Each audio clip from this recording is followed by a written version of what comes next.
हाय दोस्तों, नमस्कार। आप सभी का मेरे चैनल में स्वागत। आज हम बात करेंगे आईडीएफसी फर्स्ट बैंक लिमिटेड के बारे में और उसके चार्ट को समझेंगे और किस हिसाब से इस शेयर के अंदर कोई अपॉर्चुनिटी बन सकती है उसके ऊपर भी बात करेंगे। इस समय जो अपने हाई से कंटिन्यूसली ये शेयर गिरता हुआ नज़र आ रहा है और क्या कोई बड़ी अपॉर्चुनिटी इस समय इस शेयर के अंदर बनती हुई दिखाई दे रही है। जैसा कि आप सभी जानते हैं, बजट का टाइम है और अब 1-2 दिन के बाद बजट आता हुआ नज़र आएगा।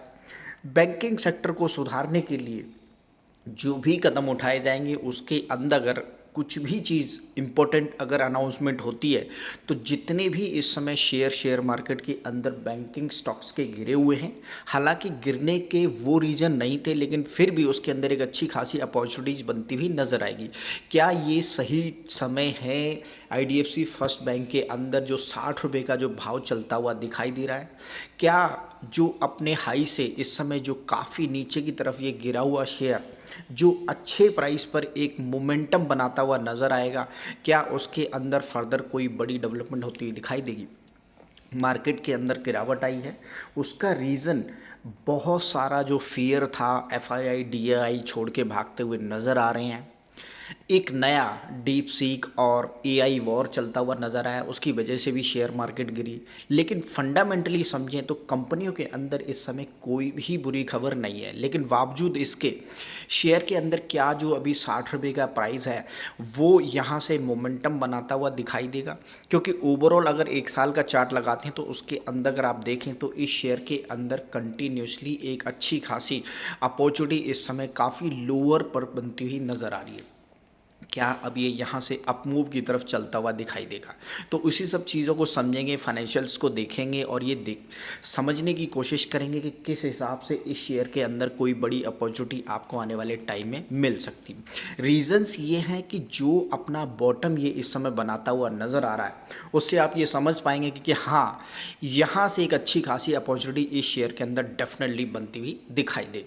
उसका रीज़न है कि जो भी गिरावट इस समय हुई है वो अनसर्टेनिटी के कारण जो भी मार्केट के अंदर, ग्लोबल काउस के अंदर, इंडियन मार्केट्स के अंदर आ रही है उसके रीजंस कुछ और हैं। लेकिन बैंकिंग सेक्टर के अंदर जो या पूरी ओवरऑल मार्केट के अंदर जो गिरावट है उसमें काफ़ी अच्छी अपॉर्चुनिटी बनती हुई दिखाई दी है। जैसा कि आप सभी जानते हैं, अनंतराज के अंदर 20 और 20 पर दो बार 18 से 19 पर 2 दिन के अंदर एक दिन 17% गिरा और दूसरे दिन 18% गिरा।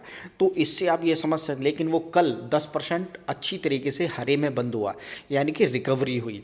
लेकिन कोई बड़ा रीज़न नहीं है, मार्केट का रीज़न यही है कि कोई नया प्लेयर किसी सेगमेंट्स के अंदर आता है। पूरे अमेरिकी बाज़ार झकझोर दिए गए एक नया एआई आने से, तो उससे आप ये समझ सकते हैं। लेकिन अब दोबारा से मार्केट रिकवर करती हुई नज़र आ रही है और अगर इस तरह से कुछ होता है तो definitely IDFC first bank limited हो या बैंकिंग सेक्टर के और अदर शेयर हो जो अच्छे खासे डिस्काउंट पर इस समय मिलते हुए नज़र आ रहे हैं, क्या क्या वो एक अच्छी अपॉर्चुनिटी आपके लिए बनती हुई दिखाई देगी? एक बार इसके चार्ट को समझते हैं, बैलेंस शीट को देखते हैं, किस हिसाब से ओवरऑल इसके अंदर जो कम्युनिकेशन नंबर्स दिखाई दे रहे हैं सेल्स के, उसको भी देखेंगे। तो हम आ गए हैं स्क्रीनर की वेबसाइट के ऊपर, जहां पर हम आईडीएफसी फर्स्ट बैंक की डिटेल को समझेंगे। अगर मार्केट कैप की बात की जाए तो लगभग 44,000 से ज़्यादा की मार्केट कैप है। इसका जो लोअर हाई है 56 रुपये का, इसका लो है जो अभी रिसेंटली बना है, वहाँ से ये रिकवर होता हुआ नज़र आ रहा है। 61 रुपये पर अब आ गया है, यानी कि वो जो लो बॉटम था उसको इसने टच कर दिया है। अब वहाँ से ये रिकवरी की तरफ चलता हुआ दिखाई दे रहा है, जो अभी रिसेंट मूवमेंट नज़र आई है। हाई की बात करें तो 86 रुपये का इसका हाई है, 10 रुपये की फेस वैल्यू है। उस हिसाब से आप ये समझ सकते हैं कि जो अभी लो बॉटम इसने टच किया है वहाँ से रिकवरी की तरफ ये चलता हुआ दिखाई दे रहा है। यानी कि जितनी गिरावट होनी थी तो क्या एक अच्छी अपॉर्चुनिटी इस शेयर के अंदर बनती हुई दिखाई दे रही है, तो डेफिनेटली उसी चीज़ को हम देखेंगे। अगर पीएनएल की बात करें ईयर ऑन ईयर बेसिस के ऊपर, तो उससे आप ये समझ सकते हैं कि रेवेन्यू के अंदर कंटिन्यूसली ग्रोथ होती हुई दिखाई दे रही है, जो पिछले 3-4 सालों से चल रही है। और डेफिनेटली इस तरह के शेयर काफ़ी अच्छा जो नंबर्स नज़र आ रहे हैं। एक टाइम पर 2017 के अंदर ये शेयर 8,578 करोड़ रुपए का जो ओवरऑल रेवेन्यू करता था, वो आज 35,309 करोड़ का रेवेन्यू जनरेट होता हुआ नज़र आ रहा है। अगर इसकी फाइनेंशियल परफॉर्मेंस की बात की जाए, फाइनेंशियल प्रॉफिट्स की बात की जाए, उसके अंदर डेफिनेटली गिरावट नज़र आ रही है। और यही रीज़न है कि जो पिछला ईयर था उसके कंपैरिजन में इस साल काफ़ी ज़्यादा दिखाई दे रहा है।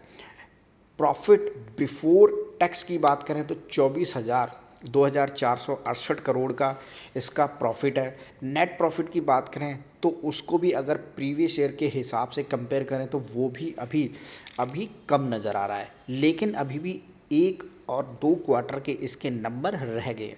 वो जैसे ही एड ऑन होंगे तो उससे इसकी वैल्यूएशन डेफिनेटली बढ़ती हुई दिखाई दी। नेट प्रॉफिट के अंदर अगर आप डाटा को देखें तो पिछले 4 साल से काफ़ी बढ़िया मोमेंटम इस शेयर के अंदर बनी हुई है। 132 करोड़ का नेट प्रॉफिट था, उसके बाद 2,485 करोड़ का नेट प्रॉफिट, उसके बाद 2,942 करोड़ का नेट प्रॉफिट, और अब 1,927 करोड़ का नेट प्रॉफिट बनता हुआ दिखाई दे रहा है। यानी कि मोमेंटम इस शेयर के अंदर है, और जो गिरावट शेयर मार्केट के अंदर आई है उसमें जो ये शेयर करेक्ट हुआ है तो डेफिनेटली एक अच्छे खासे लोअर लेवल पर ये बैठा हुआ है। और कितना लोअर जाएगा, क्योंकि अब ये बाउंस बैक करेगा तो डेफिनेटली एक अपॉर्चुनिटी काफ़ी अच्छी है शेयर के अंदर, वहाँ से ये निकलता हुआ दिखाई दे रहा है। ये यहाँ से जो नंबर्स दिखाई दे रहे हैं उससे आप ये समझ सकते हैं कि काफ़ी बढ़िया तरीके से रिकवरी करता हुआ ये शेयर नज़र आ रहा है। अगर प्रमोटर्स की बात करें तो यहाँ पर आप देख सकते हैं किस हिसाब से जो प्रमोटर्स का डाटा इस शेयर के अंदर दिखाई दे रहा है। मे बी नंबर्स किस हिसाब से नज़र आ रहे हैं तो प्रमोटर इस शेयर से ऑलमोस्ट जीरो होते हुए दिखाई दे रहे हैं। दिसंबर 2024 के जो नंबर्स दिखाई दे रहे हैं, तो आप ये समझ सकते हैं कि क्या वाकई में सभी प्रमोटर ने अपना पैसा बेच दिया है।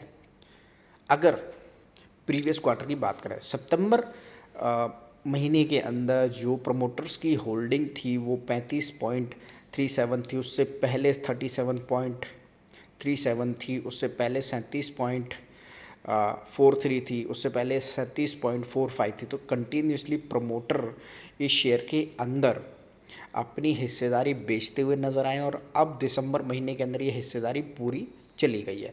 लेकिन उसके अगेंस्ट में अगर एफआईआई की बात करें तो उन्होंने इस शेयर के अंदर प्रीवियस क्वार्टर के मुकाबले अपनी हिस्सेदारी बहुत ज़्यादा बढ़ा ली है। उन्होंने शेयर खरीद लिए, कंपनी के स्टेक खरीद लिए।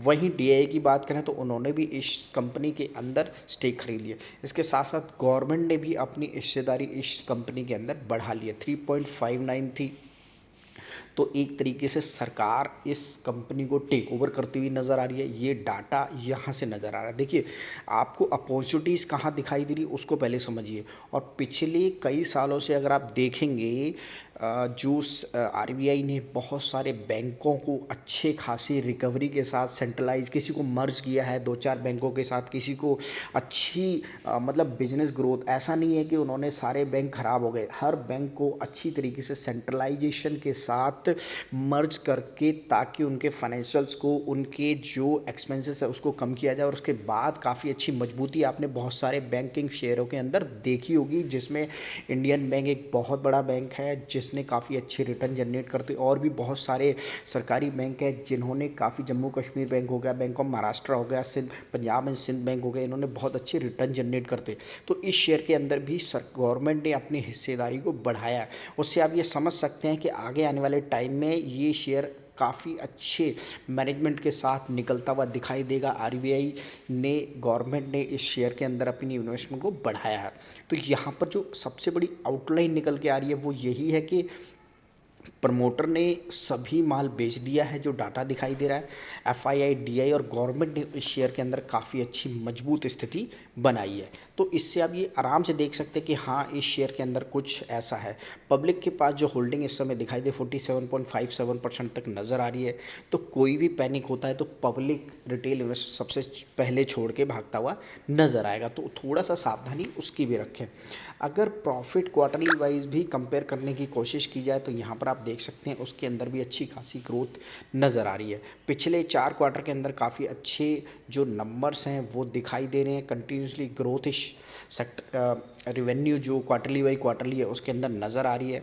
तो उससे भी आप ये देख सकते हैं कि नेट प्रॉफिट के अंदर यहाँ पर भी एक अच्छी खासी इंक्रीमेंटल जो नंबर्स हैं वो दिखाई दे रहे हैं। तो एक तरीके से आगे ये समझ सकते हैं कि इस शेयर के अंदर बहुत कुछ है जो अभी करने को है, क्योंकि सस्ता मिल रहा है, गिरावट के अंदर अपॉर्चुनिटीज़ है।